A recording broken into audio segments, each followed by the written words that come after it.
आप मेरी बात सुन नहीं रहे हैं भैया। यदि हमें भाभी माँ को सीता अवश्य मिलेगी लक्ष्मण। देखो संध्या हो गई है पर दीपक भी जल रहा है।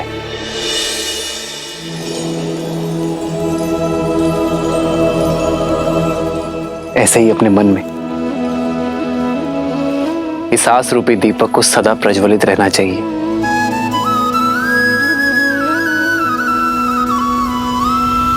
भली प्रकार सिया को समझाना, बताई प्रेम और बल चले आना। हनुमत जन्म सफल करी माना, चले हृदय धरि कृपा निधाना।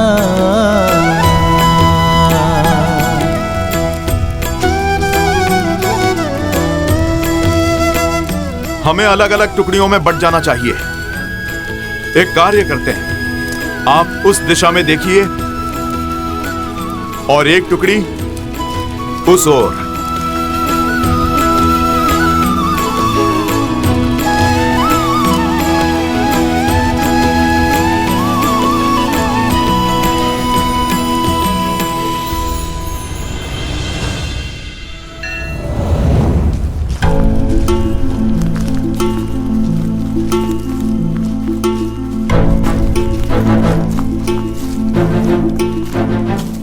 हनुमान जी, इतने दिनों से बस रात दिन चलते ही जा रहे हैं। इस वन में न अन्न का दाना प्राप्त हुआ न जल की बूंद। ऐसे में तो अपना उद्देश्य पूर्ण करने से पहले ही अपना देह त्याग देंगे। उचित कहा भ्राता।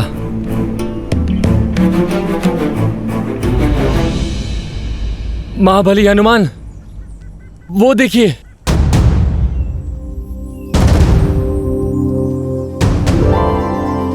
इस सूखे प्रदेश में फलदार वृक्ष।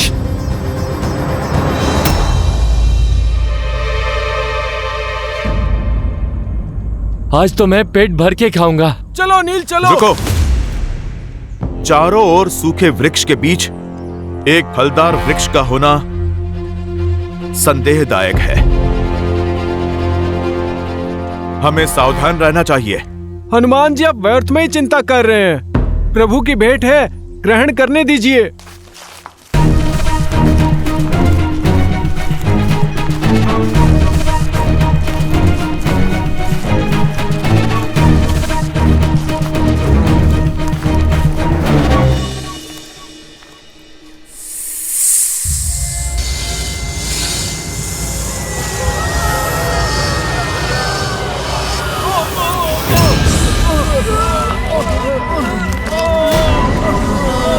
हनुमान जी बचाइए।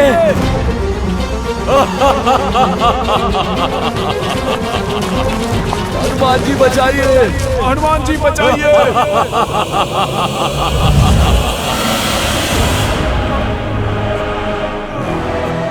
ये फलों का वृक्ष नहीं, जाल था ये, मेरा माया जाल,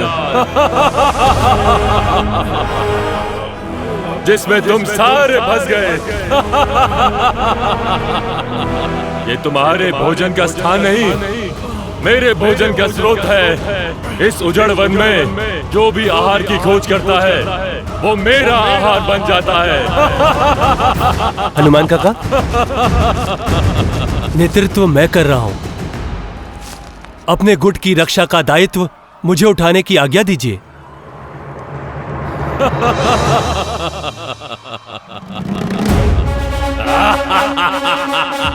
जय श्री राम।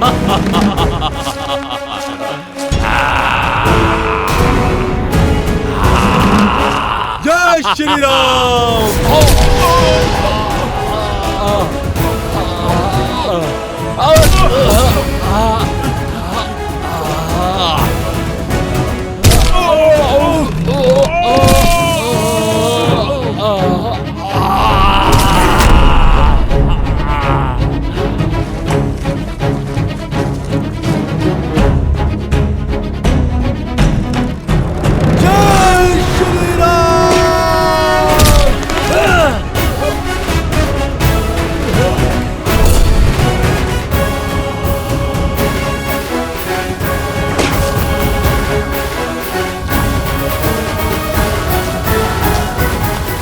हम सबको आप पर गर्व है युवराज अंगद। अति उत्तम अंगद, आज तो तुमने सिद्ध कर दिया कि किष्किंधा का भविष्य योग्य हाथों में है। सब आप ही से सीखा है हनुमान काका। आपकी शिक्षा और दीक्षा की वजह से ही आज ये संकट टाल पाया हूँ। संकट अभी टला नहीं है। कुछ समय पूर्व हमारे साथ 30 वानर थे, किंतु अभी आधे ही शेष बचे हैं। जैसे जैसे समय बीत रहा है हमारे साथी पीछे छूटते जा रहे हैं, और ऐसा ही चलता रहा तो श्री राम को दिया वचन निभा नहीं पाएंगे हम। आप ही कोई मार्ग निकालिए हनुमान जी।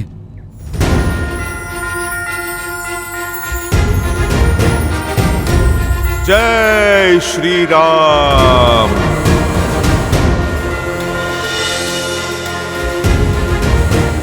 प्रभु की भक्ति ही हमें यहां तक लाई है, तो आगे का मार्ग भी हमें प्रभु की भक्ति ही दिखाएगी।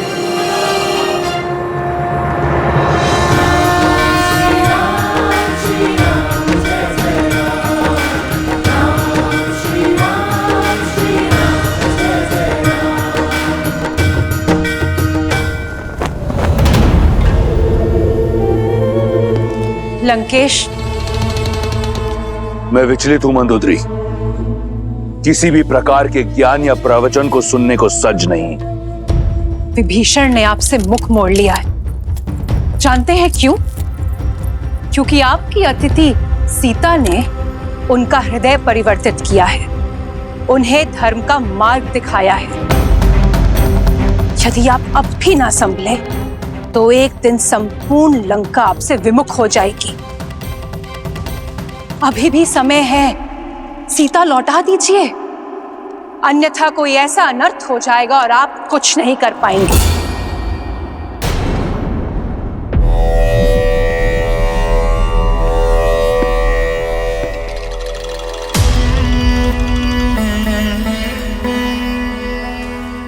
समझता हूं तुम्हारी व्याकुलता, तुम्हारी चिंता का वास्तविक कारण समझता हूं। तुम्हें भय है कि अगर सीता लंका की महारानी बन गई तो तुम्हारा पद छोटा हो जाएगा। लंकेश के साथ सीता का नाम लिया जाएगा, इसका भय है ना तुम्हें? शीघ्र ही तुम्हारा ये बुरा स्वप्न सत्य बनने वाला है। सीता लंका की महारानी बनेगी और तुम कुछ नहीं कर पाओगी। परंतु ये कोशिश अवश्य करना कि ये जो तुम्हारे भीतर चल रहा है, ये द्वंद, इसे विष बनकर अपने नेत्रों या बोली में बाहर मत उगलना। पिताश्री,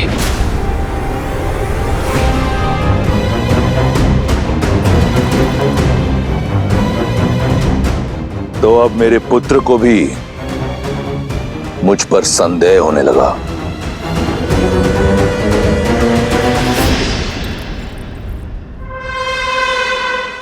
संदेह नहीं, दुख हुआ है मुझे कि आपने चाचा श्री को महल से निष्कासित कर दिया, जबकि उन्हें तो लंका से ही निष्कासित कर देना चाहिए था। हाँ पिताश्री, मैंने इस विषय पर बहुत विचार किया। हिम भी अपने ही जल में पिघल जाता है। ऐसे लंका के भेदी ही घर परिवार के टूटने का कारण बनते हैं। मैं जानता हूं कि वो मेरे चाचा श्री हैं, आपके अनुज हैं। इसीलिए आपको उन पर प्रहार करने से रोका मैंने। किंतु अब वो उस स्त्री का समर्थन कर रहे हैं जो आपके विरुद्ध है, और ये मुझे कदापि स्वीकार नहीं। एक सपेरा भी अपने सर को बंद करके रखता है पिताश्री, अपने गले में पहनकर नहीं। चाचा श्री संकट बन सकते हैं। प्रसन्नता हुई ये जानकर कि कोई तो है लंका में जिसे आज भी मेरी चिंता है। मैं उस महादेव का भक्त हूं जिसके गले में सबसे बड़ा विषधर है, विभीषण। मेरा विष्णु भक्त भाई मेरे विरोध में अवश्य खड़ा है, परंतु मेरा शत्रु नहीं। मैं चाहता हूं कि वो यहीं लंका में रहकर मेरी शक्ति का साक्षी बने, स्वयं देखे सीता को मेरे समक्ष झुकते हुए, उसकी आशा को छिन्न भिन्न होते हुए। उसके उपरांत लंका में उठ रहे हर विरोध पर विराम लग जाएगा।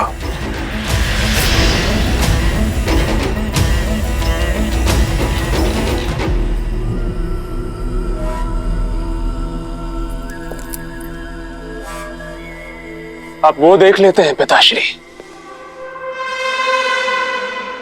जहां तक मेरी दृष्टि और दृष्टिकोण नहीं पहुंच पाते। एक बात मुझे खटक रही है, उस सीता में इतनी शक्ति, इतना साहस कहां से रहा है? अभी तो उसने केवल चाचा श्री की बुद्धि भ्रष्ट की है, आगे न जाने क्या क्या करेगी। अपने पति और परिवार से तो वो दूर है ही, आपने चतुर्मास से उसका भोजन भी बंद करवा दिया है, तो फिर बिना अन्न और जल के उसमें इतनी ऊर्जा कहां से रही है?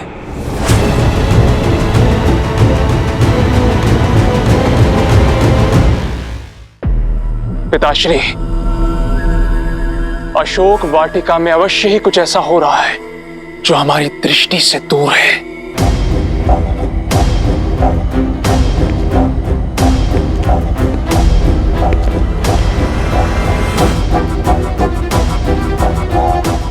तुम्हारी दृष्टि उस ओर गई जिस ओर मैंने विचार नहीं किया था।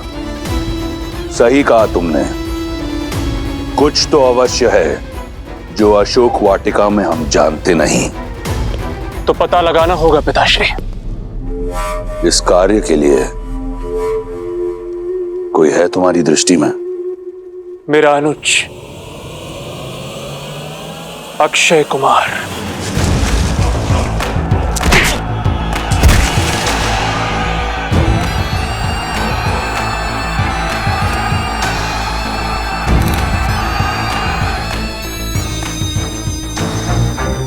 क्यों ना ये कार्य उसे सौंपा जाए? सही कहा तुमने, इस कार्य के लिए मेरा प्रिय अक्षय कुमार उचित रहेगा।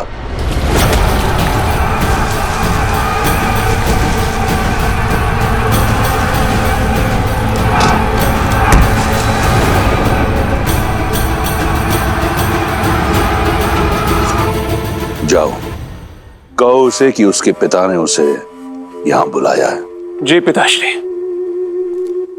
रुको मेघनाथ, मैं भी चलूंगा तुम्हारे साथ।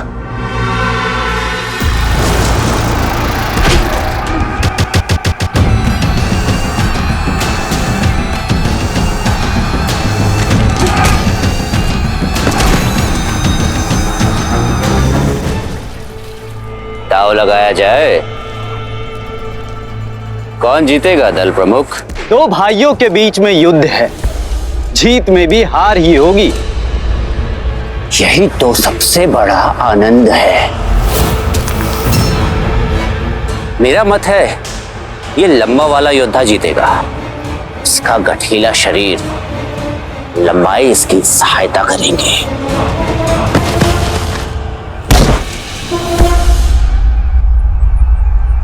मुझे लगता है छोटा वाला जीतेगा, उसकी चपलता उसे बली बनाती है।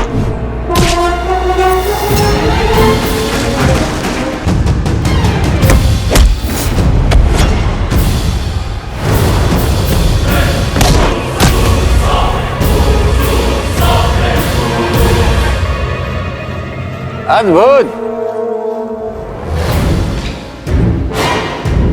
लंकापति और युवराज पधार रहे हैं।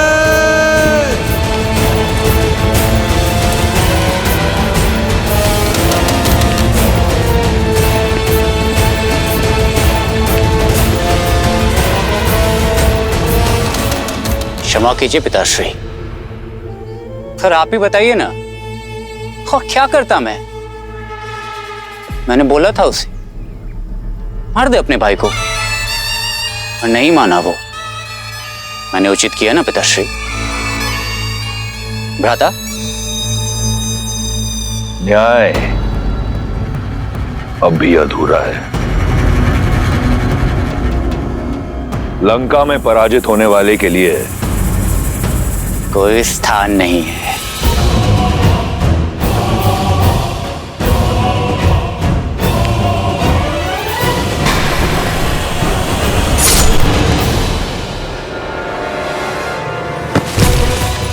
ये हुई ना लंकेश के पुत्र वाली बात।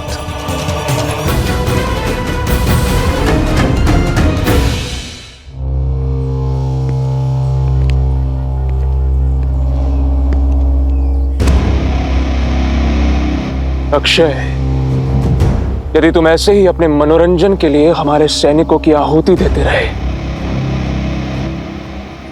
तो लंका के सैन्य बल का क्या होगा?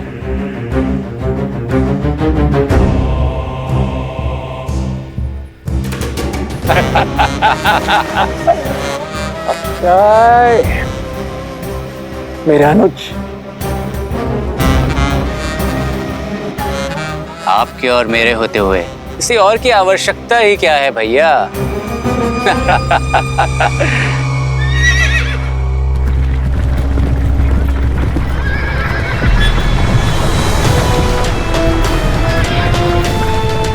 ये क्या है?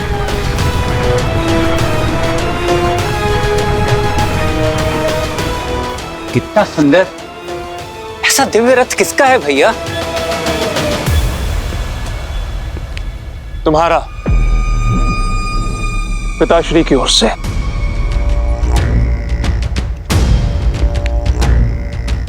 धन्यवाद पिताश्री। ऐसा रथ तो 10 लोकों में किसी के पास नहीं मिलेगा। पुष्पक की चाहती तुम्हें, ये उससे भी अधिक सुंदर है, किसी भी लोक में जा सकता है। लंका का एक और नियम है, निःशुल्क कुछ नहीं मिलता यहाँ पे। इतना अद्भुत उपहार ऐसे ही नहीं देंगे। बताइए महाराज, क्या आदेश है? तुम्हारा लक्ष्य है सीता।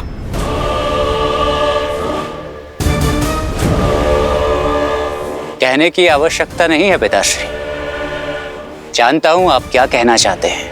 पता लगाओ, बिना किसी आहार के सीता इतनी स्थिर कैसे है? कौन है जो लंकेश की दृष्टि से बचकर लंका की शत्रु की सहायता कर रहा है?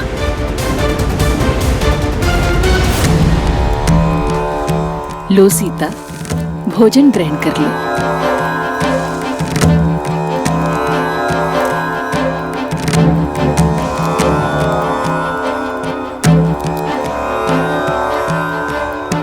ये सब करके तो बड़ा आनंद आएगा, किंतु इस समस्या का समाधान कई जीवन ले लेगा। चिंता मत कीजिए पिताश्री, आपकी सीता को कुछ नहीं होगा।